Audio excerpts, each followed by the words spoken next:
Yo, what's up? This is Aaron Cohn, and welcome to another great race video. This is me in the hot pits, about to misread my grid spot, and you'll see what happens after that. Thanks to EKR Racing, this is my race team. I really appreciate all the support. Eric Kondo Racing has my back every round. So here we are on the grid for 350 SuperSport AFM round 2 at Thunderhill. I was thinking I was supposed to start on the 5th row, and you can see Nia Kang here trying to kick me out of his grid spot, rightfully so. I was supposed to be on the 4th row, but somehow I misread that. I should be starting on pole position, but you know, I look over here and I see all of the other 350 SuperSport riders one row ahead of me. So, you know, they must all be wrong. That's why I was waving to them.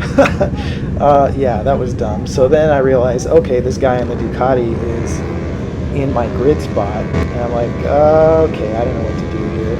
Nia, meanwhile, the poor guy has to like sit in no man's land between rows 2 and 3. The grid guy has no idea what to do. Marc was up there trying to tell him, oh, this guy's not supposed to start in our race. That guy knows he's not supposed to start in our race. Everybody knows he's not supposed to start in our race. In fact, he's not even supposed to be on this grid. I didn't know what to do. Honestly, I should have kicked him out of my grid spot. But what is he doing? He should have just pulled off the track or gone with the class ahead of us. Nobody knows what the hell this guy's going to do. So I commit to my race start. I think, okay, best I can do right now is just try to get a good start and see if I can make up for the fact that I'm not in pole position anymore. But of course, you know, this guy gets a fucking horrible start, and you know, despite being on a Ducati like V4 or whatever it is he's on, completely blocks me off the left side of the track. So I'm stuck here in 4th position behind Hal. Hal freaking started on pole, and then Nolan and Marc are right behind him. Try to take it around the outside of turn 2, but man, it was windy today, like 45 mile an hour gusts, 30 mile an hour standing winds. The wind was going straight into turn 1, so as you come around turn 2, it's trying to push you wide. And I was struggling so bad with turn 2. Every time I got in there, the front end was just pushing wide.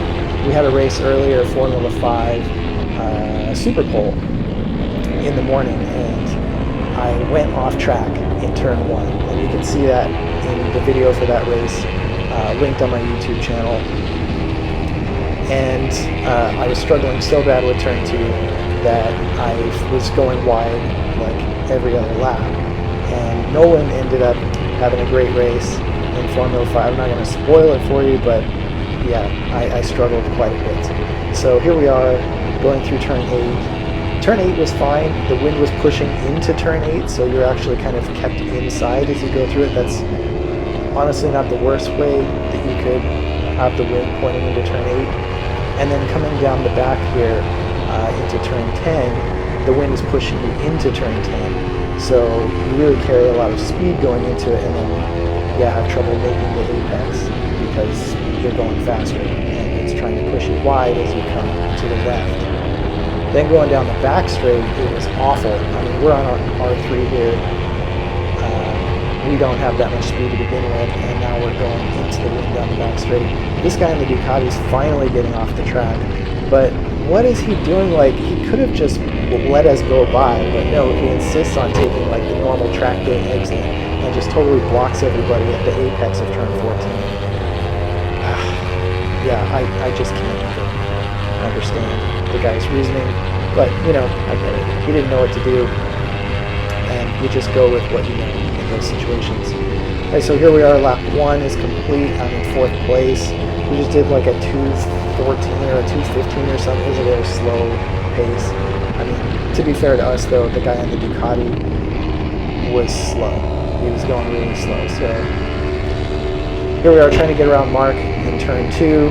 Marc was struggling with an injury that he had incurred during a crash in practice on Saturday. But actually it was, I think, during the Formula 5 Super Pole 1. And I had a mechanical during that race, and then shortly after that, Marc crashed in turn 2. But he was able to get his bike together and continue to make it to the races. And he ended up racing every single race for the rest of the day, so credit to him. The guy powered through it despite having a pretty swollen knee that looked like maybe like an MCL tear.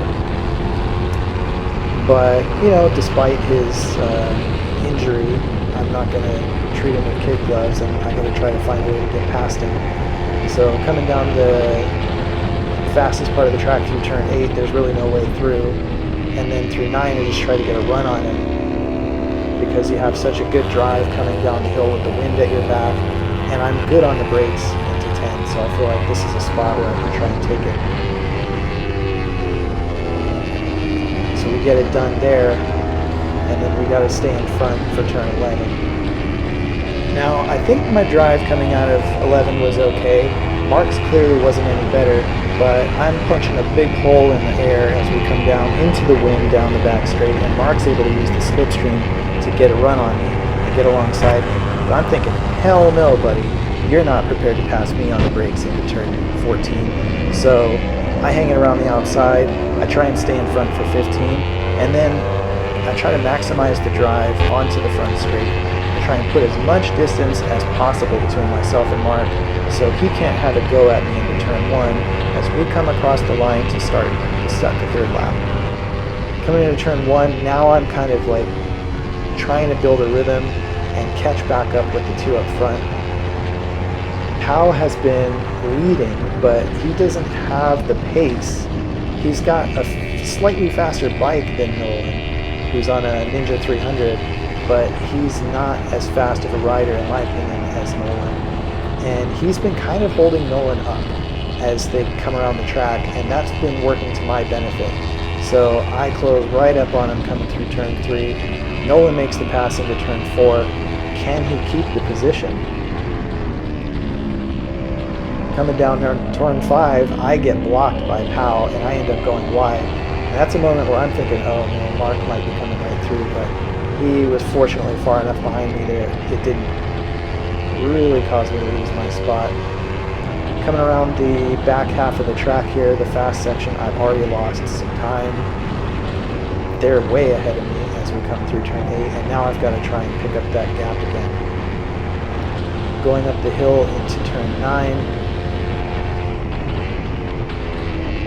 just try to clip the apex, get a good drive, use the whole track, and then take advantage into my strong point, which is the braking zone, into turn 10. And here I start to close up on them again, and then 11 I try to grab the brakes even harder. So we're making ground, but I go a little bit wide coming out of 11. Coming down the back straight, I don't have a slipstream, I don't have any help, and Powell is light as a feather, and he's just squirting on by poor Nolan. But Nolan holds it out on the brakes, and they're both still slow going into turn 14, so again I creep right up on them. But I got too close and had to squeeze the brakes too hard, and I lose all that progress. So we have to start our work again going up the front straight. It's halfway through the race now. We've just done a 2:12, so the pace is really slow.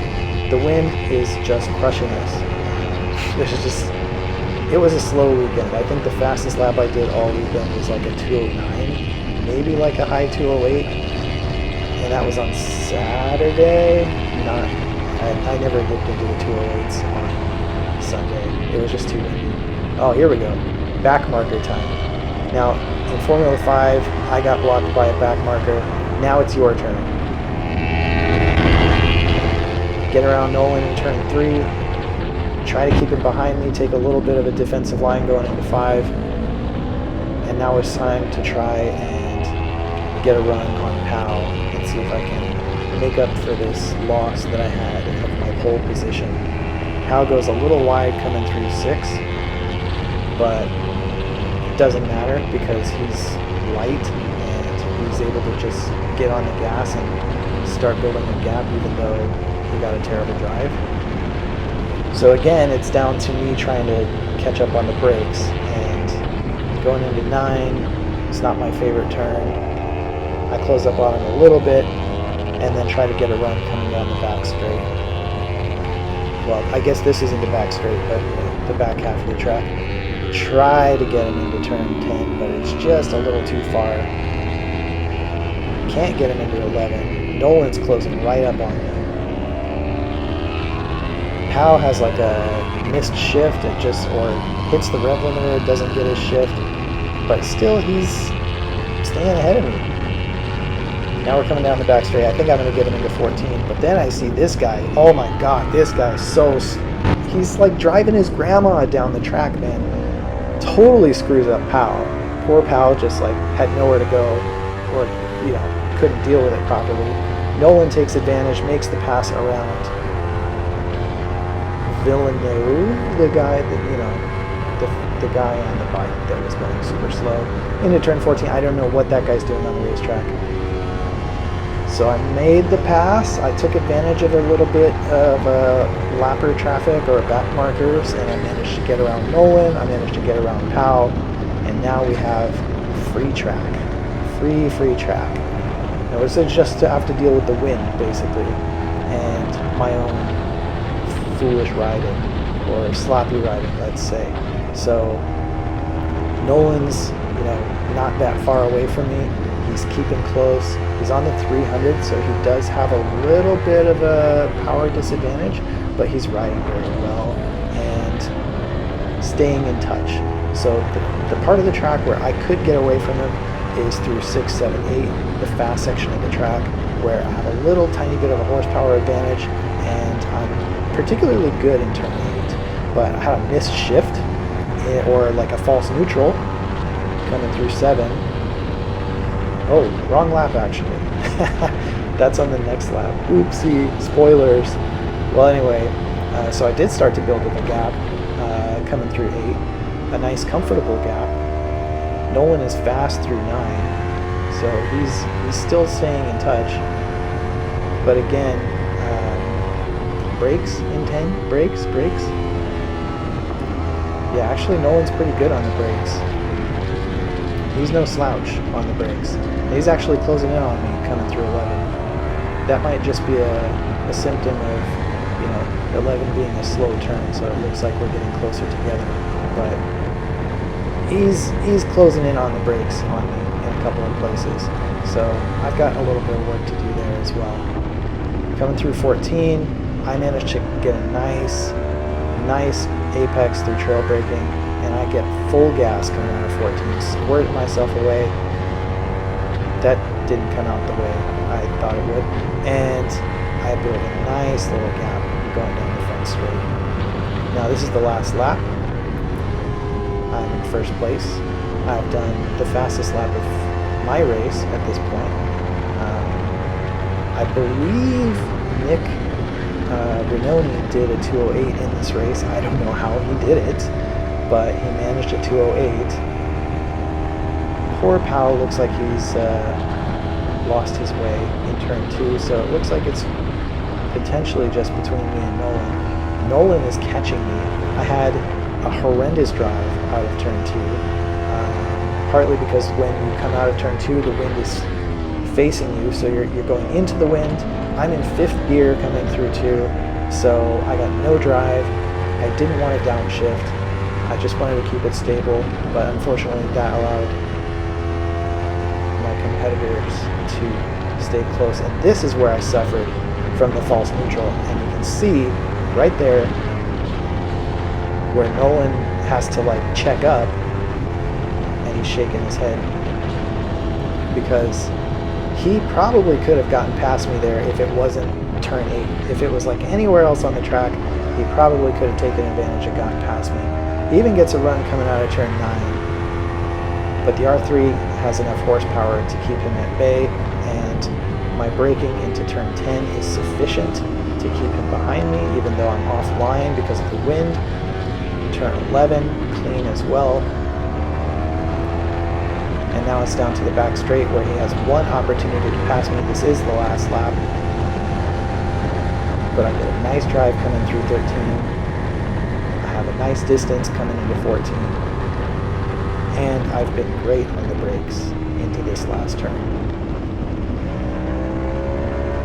So I get a nice clean line, I get a good drive, and I'm home free. But Powell has caught up to Nolan, and they are very close. So I crossed the finish line in first, but there is a photo finish between Powell and Nolan. And Powell just managed to sneak it past, and I think he ended up taking second by like 10 thousandths of a second or something like that. Something crazy. Well, anyway, great race. Thanks for listening. Hope you enjoyed it, and we'll see you next time.